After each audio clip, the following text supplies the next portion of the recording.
Drama serial बस तेरा साथ की नेक्स्ट एपिसोड बहुत ही ज़्यादा इंटरेस्टिंग बनने वाली है, क्योंकि आने वाली एपिसोड में अब मुरसलीन की आंखें खुलने वाली हैं। अब मुरसलीन के आगे उसके बच्चों की सारी हकीकत खुलकर सामने आ जाएगी। क्या जब मुरसलीन अपनी बेटी शरीर को खुद होटलिंग करते देखेगा तो उसका क्या हाल होगा? क्या अब अंसा को ये सब कुछ पता चल जाएगा कि इसके ऊपर इल्ज़ामात और इतनी फेक गंदी वीडियो बनाने वाला कोई और नहीं बल्कि इसका अपना ही कज़न था? क्या अब अंसा इसके बाद इसको माफ़ कर पाएगी? क्या अब अनस सचमुच अपने दादा के कहने पर अंसा को सब कुछ सच बता देगा? क्या जब मुरसलीन को ये सारी हकीकतें पता चलेंगी तो मुरसलीन के आगे क्या आएगा? आने वाली एपिसोड में अब जैसे ही अनस और अंसा दोनों बैठकर बातें करते हैं, ये दोनों बातें कर रहे होते हैं और अंसा कहती है कि अनस, मुझे एक बात तुम्हारी अभी तक समझ में नहीं आई, मैं तुमसे कुछ पूछना चाहती हूँ।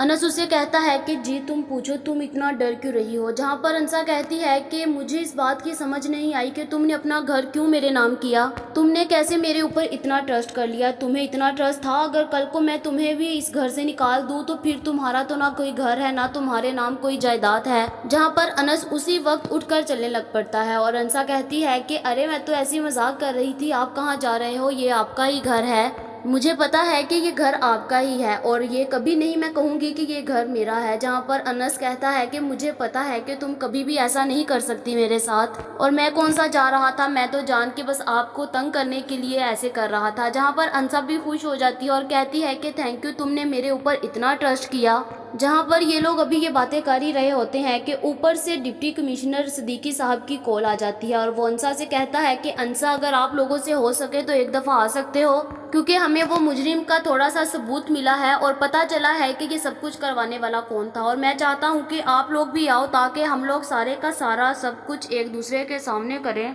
थोड़ा सा प्रूफ हमारे पास आया है, मैं भी थोड़ा सा आप लोगों के पास हो और हम लोग मिलकर अपने दुश्मन के पास पहुंच सके और अपने प्लान में कामयाब हो सके। जहां पर अनस और अंसा उसी वक्त उठते हैं और जाने के लिए तैयार हो जाते हैं। वो दोनों जैसे ही नीचे आते हैं तो आगे से इनको कोई और नहीं देखता बल्कि मुरसलीन खुद अपनी आंखों के साथ इनको देख लेता है और उनको कहता है कि तुम लोग कहाँ पर जा रहे हो? जहाँ पर अंसा कहती है कि हम थोड़ा सा काम करने के लिए जा रहे हैं। जहाँ पर उसी वक्त मुरसलीन को शक होती है, उसको तो इस बात का डर पड़ जाता है कहीं ये लोग हमारे खिलाफ कोई एक्शन ना ले ले। जहाँ पर मुरसलीन उसी वक्त शाजिया के पास आता है और आकर उसे कहता है कि मुझे अभी वकील से मिलना है, क्योंकि मैं नहीं चाहता कि अब मेरे बेटे के ऊपर थोड़ी सी भी हर्डर आए। जहाँ पर उसी वक्त शाजिया कहती है कि ठीक है आप चले जाओ, और इतनी देर में बाहर से शयान भी घूमता फिरता आता है। उसका बाप उसको बहुत ज़्यादा डांटता है और कहता है कि तुम्हें शर्म नहीं आती, तुम्हारे ऊपर इतने ज़्यादा केस चल रहे हैं और तुम अभी भी बदमाशियाँ करते बाहर फिर रहे हो। तुम्हें तो चाहिए कि अपने घर रहो ताकि कोई भी तुम्हारे ऊपर कोई बात ना कर सके, और कोई भी अगर हमारे घर तक आए तुम्हें अरेस्ट करने के लिए मैं खुद उसका मुंह तोड़कर जवाब दे सकूं।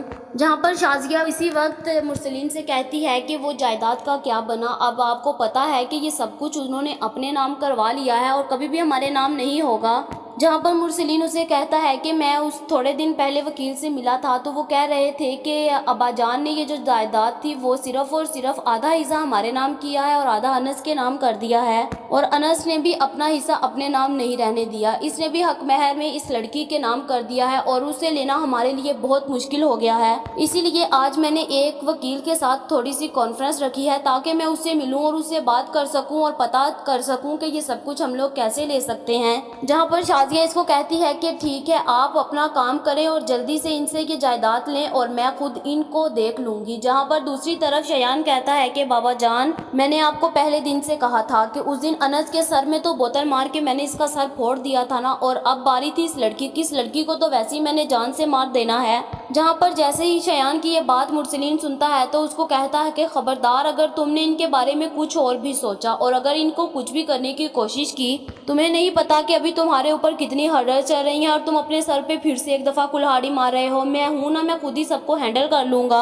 जहाँ पर शयान कहता है कि बाबा आपने अगर हैंडल करना होता तो आप कब से कर लेते, आप नहीं कर पाएंगे, इसलिए आप मुझे परमिशन दो, मैं खुद कर लूँगा और आप टेंशन मत लो। जहाँ पर मुरसलीन इसको कहता है कि तुम मेरे बाप मत बनो, मुझे पता है क्या करना है क्या नहीं, और मुझे पता है कि ऐसे बेवकूफ़ों की तरह हर काम नहीं करते, थोड़ा सोच समझ कर सब करते हैं। मुरसलीन कहता है कि तुम्हारी अम्मा इस लड़की को उसकी औकात में रख रही है और तुमने इस लड़की को क्या निकालना है, खुद ही वो एक दिन थक हार कर इस घर से खुद ही निकल जाएगी। जहाँ جہاں پر مرسلین اور شازیہ یہ سب کچھ بھول رہے ہیں کہ انسا انس جیسی نہیں ہے۔ انسا تو وہ شیرنی ہے کہ اپنا حق دوسروں کے حلق سے چھین لے، اوپر سے پھر اس کو ساری کی ساری کھلی چھوٹ انس نے دے دی ہے اور اس کو کہا ہے کہ مجھے تمہارے اوپر ٹرسٹ ہے، تم اپنے مجرم کو پکڑو اور اس کو سزا دلواؤ۔ اور انسا کے لیے یہ بات بہت بڑی تھی اور وہ اب بھیگی بلی سے ایک شیرنی بن گئی ہے اور اب اپنے دشمن کو ایک دفعہ سزا دلوا کر ضرور سانس لے گی۔ جہاں پر دوسری طرف اب مرسلین کو بھی کال آ جاتی ہے وکیل کی، اور مرسلین بھی سب کو ان کے ساتھ باتیں کرتا ہے، ان کو چھوڑ کر ان سے کہتا ہے کہ میں ابھی تھوڑی دیر تک آ رہا ہوں اپنا کام سر انجام دے کر۔ اور مرسلین اسی ہوٹل میں پہنچ جاتا ہے جہاں پر اس کی بیٹی اپنی شریر کو فہام قریشی نے بلایا تھا، کیونکہ فہام قریشی نے ان کے اوپر نظر رکھی ہوئی تھی کہ کب کس ٹائم مرسلین کیا کچھ کر رہا ہے۔ فہام قریشی کو اس بات کا علم تھا کہ ابھی اور اسی وقت مرسلین نے یہاں پر کسی اپنے وکیل سے ملنے آنا ہے، اس لیے فہام قریشی نے وہی صرف اور صرف ہوٹل چوز کیا جہاں پر اس کے باپ نے آنا تھا، تاکہ اس کا باپ اس کی سچائی کو دیکھ سکے اور اس کو پتا چل سکے کہ اس کی بیٹی اپنی کیا کرتوتیں گھول رہی ہے۔ جہاں پر جیسے ہی مرسلین آتا ہے وکیل کے ساتھ تھوڑی سی بات کرتا ہے کہ اتنے میں اس کی نظر شریر کے اوپر جاتی ہے۔ اس کی نظر جیسے ہی شریر کے اوپر جاتی ہے تو اس کی آنکھیں کھلی کی کھلی رہ جاتی ہیں کہ اس کے اپنے گھر کی عزت کیسے لڑکوں کے ساتھ ہوٹلنگ کر رہی ہے، اور اس کو بالکل بھی کسی بات کا آئیڈیا نہیں۔ اس کو بہت زیادہ غصہ آتا ہے اور وہ چپ اس کی آنکھیں کھلی کی کھلی رہ جاتی ہیں۔ اور اسی وقت اس کا وکیل کہتا ہے کہ تمہیں ایسا کیا ہو گیا، تم نے ایسا کیا دیکھ لیا تمہاری آنکھیں کھلی ہو گئی؟ جہاں پر مرسلین اپنی عزت بچانے کے لیے کہے گا کہ کچھ نہیں، اور دوسری طرف شریر بھی اس کے ساتھ ہنس ہنس کر باتیں کر رہی تھی اور ہنسنے باتیں کرنے کے علاوہ اس کے ساتھ کھانا کھا رہی تھی، جو دیکھ دیکھ کر مرسلین کو گش پڑ رہے تھے اور مرسلین کا بس نہیں چل رہا تھا کہ ابھی اس کو اس کے باروں سے پکڑے اس کو گھڑیستا ہوا گھر لے کر جائے۔ جہاں پر مرسلین اسی وقت وکیل کو کہتا ہے میں ابھی مجھے کچھ تھوڑا سا کام ہے، میں آپ سے پھر تھوڑی دیر بعد ملوں گا، اور میں ابھی گھر جا رہا ہوں، مجھے بہت ضروری کام ہے، میں آپ سے پھر ملوں گا۔ جہاں پر وکیل بھی اس کو گڈ بائی کہتا ہے اور اس کو اجازت دیتا ہے کہ وہ اپنے گھر جائے۔ جیسے ہی مرسلین گھر جاتا ہے تو اس کا خون کھول رہا ہوتا ہے۔ وہ جیسے ہی گھر آتا ہے تو دوسری طرف انسا اور انس دونوں کو ان کا دشمن مل گیا ہوتا ہے، کیونکہ انس نے اب انسا سے کوئی بھی بات نہیں چھپانی ہوتی۔ انس نے انسا کو سچائی بتا دی ہوتی ہے کہ یہ ویڈیو بنانے والا کوئی اور نہیں بلکہ شایان ہے۔ انس کہتا ہے کہ اس نے صرف اس بات کا بدلہ لیا ہے کہ جب میں جیل میں تھا تو تم نے میری سائیڈ لے کر اس کو اس کے کام کی سزا دلوائی تھی، اس نے صرف اور صرف اس بات کا بدلہ لیا تھا، اس نے کہا تھا کہ میں اس لڑکی کی عزت کو خراب کر دوں گا۔ جہاں پر انسا کو جیسے ہی پتا چلتا ہے کہ یہ شایان ہے تو اس کے ہوش اڑ جاتے ہیں کہ اس کا اپنے ہی گھر میں رہنے والا کزن یہ سب کچھ کرے گا۔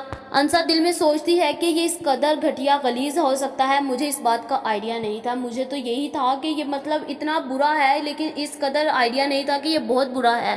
انسا پھر اس کو کچھ نہیں کہتی اور سیدھا ڈپٹی کمشنر کو کال کر دیتی ہے اور اس کو کہتی ہے کہ انکل آپ کو پتا ہے کہ میں سب کچھ جان گئی ہوں اور اپنے دشمن کو بھی جان گئی ہوں۔ جہاں پر انسا کہتی ہے کہ جلدی سے انکل صدیقی آپ میرے گھر آ جاؤ، مجرم ہمارے گھر میں ہی ہے، بلکہ وہ کوئی اور نہیں بلکہ شایان ہے۔ جہاں پر ڈپٹی کمشنر یہ سنتا ہے حیران ہو جاتا ہے کہ یہ سب کچھ کروانے والا شایان ہے، اور ڈپٹی کمشنر کو بہت زیادہ غصہ آتا ہے اور وہ سوچتا ہے کہ مرسلین اس قدر گھٹیا حرکتیں اپنے بچوں سے کروا سکتا ہے، پہلے اس نے کسی کا قتل کیا، پھر اس نے کسی کی عزت اچھالی، اور مرسلین کو یہی ہے کہ اس کا بیٹا پاک صاف ہے، ابھی بھی وہ اپنے بیٹے کو کیسے گلے سے لگائی پھرتا ہے۔ جہاں پر اسی وقت ڈپٹی کمشنر اپنے ساتھ پولیس کو لے کر آتا ہے اور اس کو اریسٹ کرواتا ہے، جہاں پر مرسلین تب ان کو کچھ نہیں کہہ سکتا۔ جہاں پر پھر اسی وقت مرسلین جیسے ہی ان کو اریسٹ کر کے لے جاتے ہیں پولیس، تو مرسلین بہت زیادہ افسردہ کھڑا ہوتا ہے، کیونکہ ایک طرف اس کے بیٹے کو پولیس اریسٹ کر کے لے گئی اور دوسری طرف اس کی بیٹی باہر پتہ نہیں کون سے گل کھلا رہی ہے۔ جہاں پر اسی وقت ابھی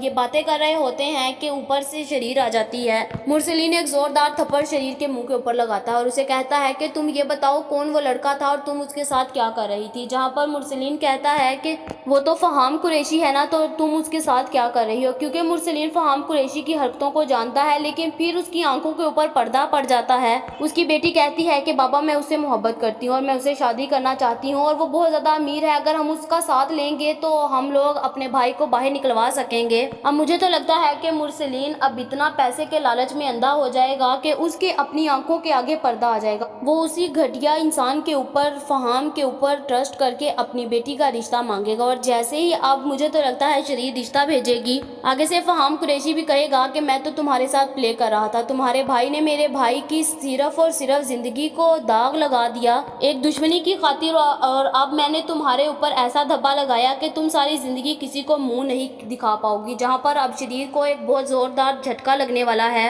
दूसरी तरफ अब जैसे ही अनस और अंसा दादा जान के पास जाते हैं तो दादा जान कहते हैं कि बेटा आप लोगों ने अच्छा नहीं किया, आप लोगों को उसको सज़ा नहीं दिलवानी चाहिए थी, आप लोग उसको छोड़ देते। जहाँ पर अंसा कहती है दादा जान ये आप सब कुछ कैसे कह सकते हो, आपको पता भी है कि उसने हमारे साथ क्या किया। चलो मैं हर चीज़ बर्दाश्त कर सकती हूँ लेकिन अपनी इज्जत के ऊपर कभी किसी की आंच नहीं आने दूंगी। मेरे भाई ने मेरे मरे हुए बाप को नहीं छोड़ा, मेरे उसकी इज्जत का सवाल करके मेरे ऊपर इल्ज़ाम लगाए, और मैं ये सब कुछ बर्दाश्त कर सकती हूँ कि मेरे बाप के ऊपर बातें हों, मेरी इज्जत के ऊपर बातें हों, मैं सब कुछ बर्दाश्त कर सकती हूँ लेकिन ये नहीं। अनस कहता है कि दादा जान आपको पता है कि अंसा कुछ भी बर्दाश्त नहीं कर सकती, मैं अंसा के जैसा बिल्कुल नहीं हूँ, और मुझे प्राउड है कि अंसा को अपना हक लेना आता है। मुझे बहुत ज़्यादा खुशी होती है जब अंसा अपने हक के लिए बोलती है, क्योंकि वो बिल्कुल अच्छा करती है, वो मेरी तरह डर के नहीं रहती। जहाँ पर अब दादा जान भी इनकी बात पर एग्री करेगा और कहेगा कि अंसा ने बिल्कुल ठीक किया। क्या अब मुरसलीन जिंदा रह पाएगा? मुरसलीन और शाजिया ने तो यही प्लान किया था कि अब वो अनस और अंसा को अपनी बातों में वर्गला कर इनसे ज़मीन का हिस्सा लेकर इनको घर से दखल कर देंगे, लेकिन इनको इतना नहीं पता कि उल्टा इनके अपने ही सरों के ऊपर सब कुछ आया। क्या आप सच में अनस जो है अंसा को सच्चाई बता देगा और इसको शियान के बारे में बता देगा? क्या आप डिप्टी कमिश्नर इसका साथ देते हुए अब क्या शियान को उसकी सज़ा दिलवाएगा? क्या जब मुरसलीन के आगे उसकी अपनी बेटी की सच्चाई आएगी तो उसका क्या हाल होगा? क्या आप सच में फ़हाम कुरैशी अब शरीर के साथ प्ले करेगा और उसको धोखा देगा? आप लोगों का इस बारे में क्या ख्याल है कमेंट करके ज़रूर बताएं। ये तो हमारी प्रिडिक्शन थी, ये गलत भी हो सकती है। ये वीडियो तो जस्ट एंटरटेनमेंट के लिए बनाई जाती है। ऐसी और वीडियोस देखने के लिए हमारे चैनल को सब्सक्राइब करना मत भूलिएगा।